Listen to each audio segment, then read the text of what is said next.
Welcome to VS Fame channel. VS Fame channel subscribe பண்ணாதவங்க subscribe பண்ணிக்கோங்க. கூட இருக்கிற பெல் பட்டனை கிளிக் பண்ணிக்கோங்க. இன்றைக்கி வந்து புளிச்சக்கீரை எடுத்துருக்குறேங்க. புளிச்சக்கீரை கடையிறதுக்காக எடுத்துருக்குறேன்.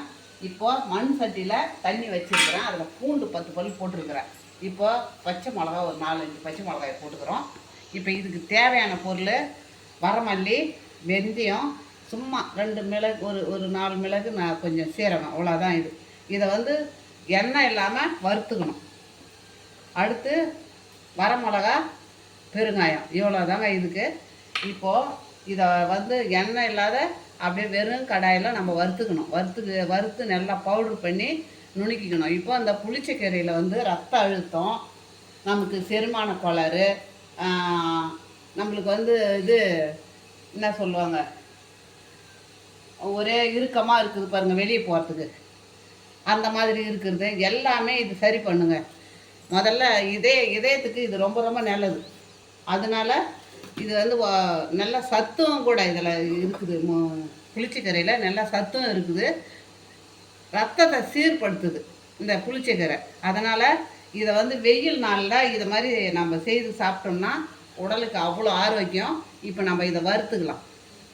இப்போ வரமல்லி, வெந்தயம், இந்த மிளகு ஜீரகத்தை நம்ம வெறும் கடாயில் வறுத்துக்கலாம்.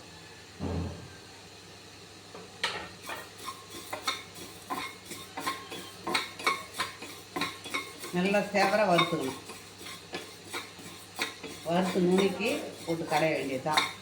சூப்பராக இருக்குங்க. இதே 2 நாள் 3 நாள் 1 வாரம் கூட வச்சுக்கலாம், அப்படி இருக்கும். அதே நெல்லெண்ணெயில் தான் தாளிக்கணும். நெல்லெண்ணெயில் தாளிச்சோம்னா 1 வாரம் வச்சுக்கலாம். இதே சட்னி, இப்போ பரவலாக சட்னி செய்கிறாங்க, ஊறுகாய் செய்கிறாங்க, புளிச்சக்கீரையில் எதேதோ செய்கிறாங்க. நம்ம எப்போதும் நாம் வந்து பாரம்பரியமாக கடையில் தான், நம்ம அந்த கடையிலுக்கு சேர வேண்டியதான் பொருள்லாம் போட்டு கடைஞ்சோம்னா நம்ம 1 வாரம் வச்சுக்கலாம். மலச்சிக்கலுக்கு முதல்ல வந்து இது ரொம்ப ஆரோக்கியங்க. மலச்சிக்கல் இல்லாமல் இருக்கும். நார்ச்சத்து அதிகம் இதில்.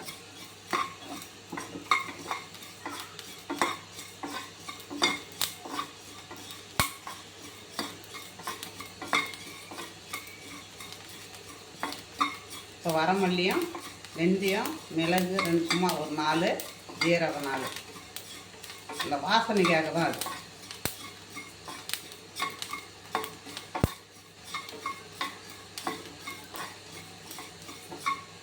இது வறுத்துட்டோம்னா ஆறிடும். இப்போ நம்ம இதை பாருங்கள், சிவந்து போச்சு பாருங்கள். இப்போ நம்ம இதில் கொதிக்கலாம். அவ்வளோதான்.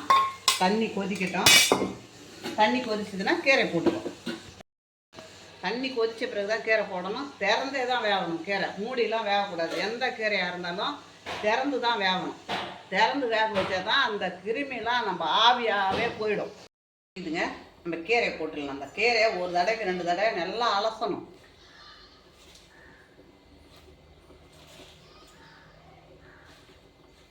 கீரை நல்லா வெண்ணெய் மாதிரி வெந்த பிறகு தான் நம்ம எடுத்து கடையணுமே. அதுதான் மண் சட்டி வச்சுருக்கிறேன்.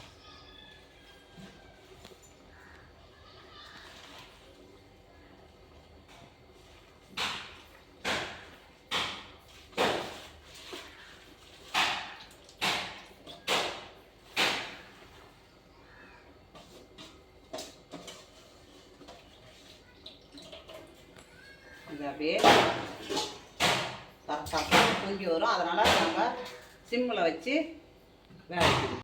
பொடி பண்ணுறதுக்கு நம்ம இதை மிக்ஸி ஜாரில் போட்டுக்கலாம். இதை நைஸாக பொடி பண்ணி வச்சுக்கலாம். கீரை வெந்த உடனே இதை போட்டு கடையணும். நல்லா வெந்து போச்சுங்க. உழவுழன்னு வெந்து போச்சு. இப்போ நம்ம என்ன பண்ணுறோம், இந்த ஜல்லியில் வடிகட்டிக்கலாம். ஜல்லியில் வடிகட்டிக்கின்னு அப்படியே மண் சட்டிலே கடைய வேண்டியது தான்.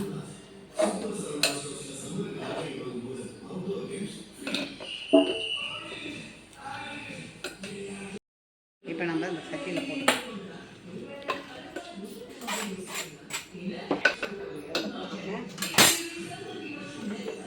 நம்ம ஏற்கனவே ஆற்றி வச்சுருக்கோம் பாருங்க. இப்போ இதுக்கு தேவையான இந்த கீரைக்கு தேவையான உப்பு, இந்த அரைச்சி வச்சுருக்கிறோம் இல்லையா, இதையும் போட்டுக்கணும். இதை கடைஞ்சிக்கின்னு வரேன். நல்லா கடையணும், நல்லா மழைன்னு கடையணும். கடைஞ்சி எடுத்துன்னு வரேன்.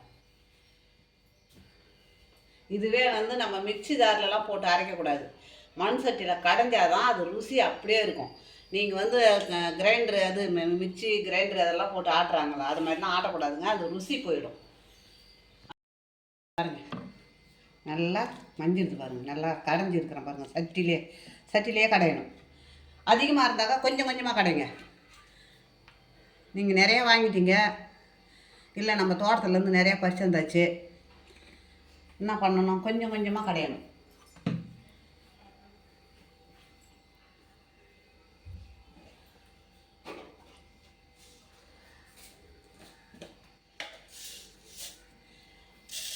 இப்போ கடுகு,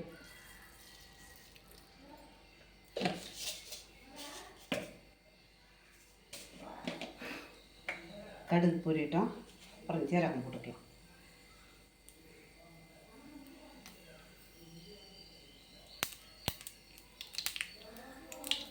இப்போ ஜீரகம்,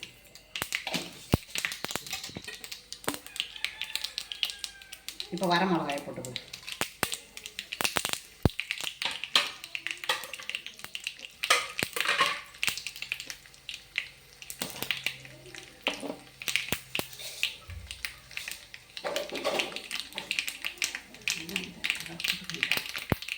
இப்போ பெருங்காயம் போட்டுக்கலாங்க.